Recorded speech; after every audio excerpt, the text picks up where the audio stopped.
Whether you have heard of pet mills or not, this is the complete breakdown of the dark history behind pet mills. What's the definition of a pet mill? So there is no standard definition, but the definition that I use is that pet mills are large, filthy, inhumane, high-volume breeding facilities where pets are bred in large numbers and they are kept in extremely small, overcrowded cages to save money.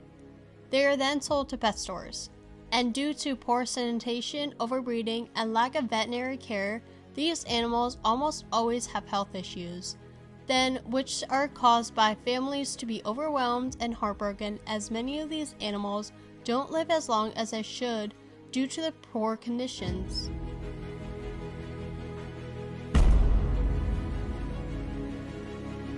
Pet mills, or mostly known as puppy mills, started after World War II. Since Midwestern farmers lost all their crops, they had to turn their suffering crops into puppy farms as an alternative. Since the Great Depression, breeding and raising puppies began to be cost-effective for farmers. They reused chicken coops and rabbit hutches to house these puppies in. It was an increasingly development for household pets. The farmers by no means had any care or respect for these animals. They just wanted money and money only.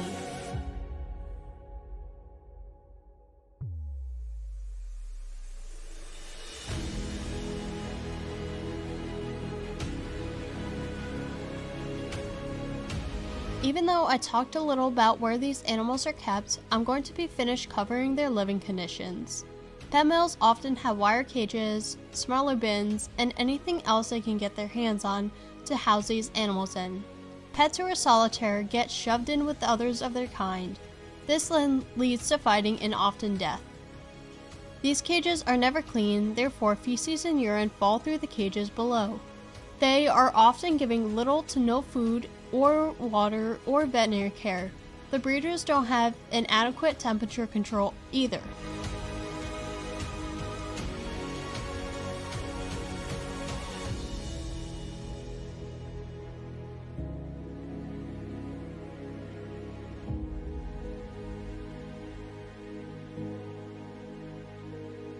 How do you know if it's a pet mill or an ethical breeder? Well, there are a bunch of questions you should ask them, and then you can consider if they are a pet mill or not. The first question is, how old is the mother? Depending on what animal you're getting, you should do your research on how old the animal has to be able to breed.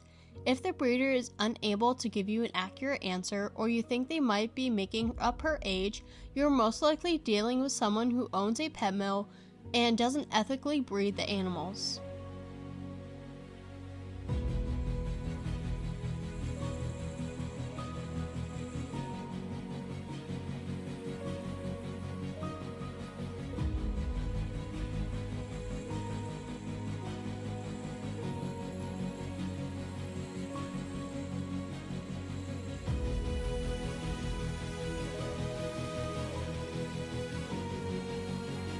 How many litters has she had? Again, you should do your research before assuming the breeder is correct. Most animals can only breed so much, but these breeders will force their females to reproduce litter and litter without proper recovery time. Have the parents been tested for inherited conditions? This is standard care for responsible breeders, and good breeder will be transparent with the results. However, pet mills will often refuse this question as they know they breed in unsanitary conditions.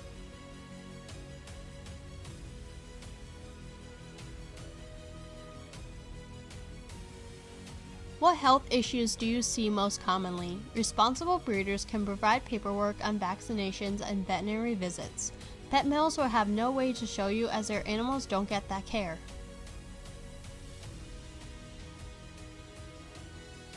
Do they breed designer breeds? This is a big red flag if a seller has many different types of purebred animals or designer hybrid breeds.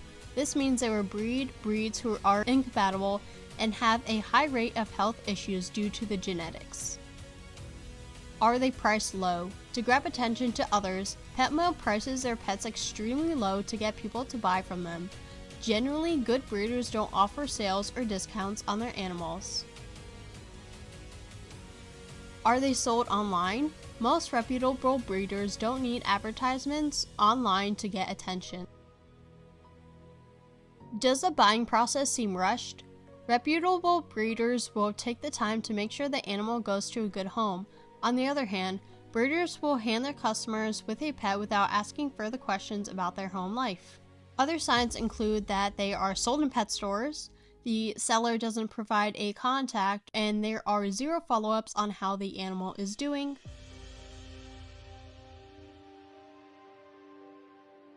So basically, if you can't buy from a pet store, then where should you get them from? Rescues and shelters are packed with animals who need loving homes, as they are often extremely scared and traumatized, as many of these animals become strays. If you're buying an animal from the pet store, you are supporting them by giving them more money and the space to replace the animals that they have been sold. This is a constant, endless cycle that needs to stop. There are many articles on how animals shouldn't be sold at pet stores and how pet mill should stop. New York also banned the sale of guinea pigs back in April last year, and Boston is looking into it as well. If this continues throughout the US, then pet mill sellers will no longer be selling those to the stores, and in other words, hopefully all pet mills should have a close down on their terrible breeding practices. Unfortunately, the US isn't the only country that has these pet mills selling to these stores. You also have Pets at Home in the UK, and God knows how many other smaller pet stores there are in the world.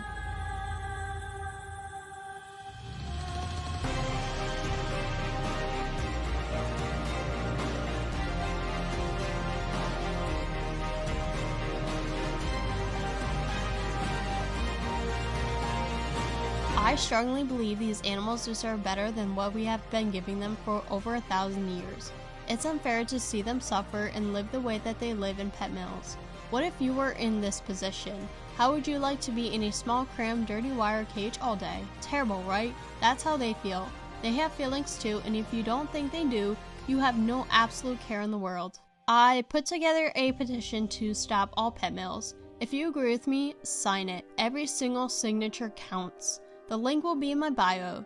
So with that said, I want to thank you all so much for reaching this far in my video. It means the world to me that you stayed and wanted to educate yourselves about what pet mills are.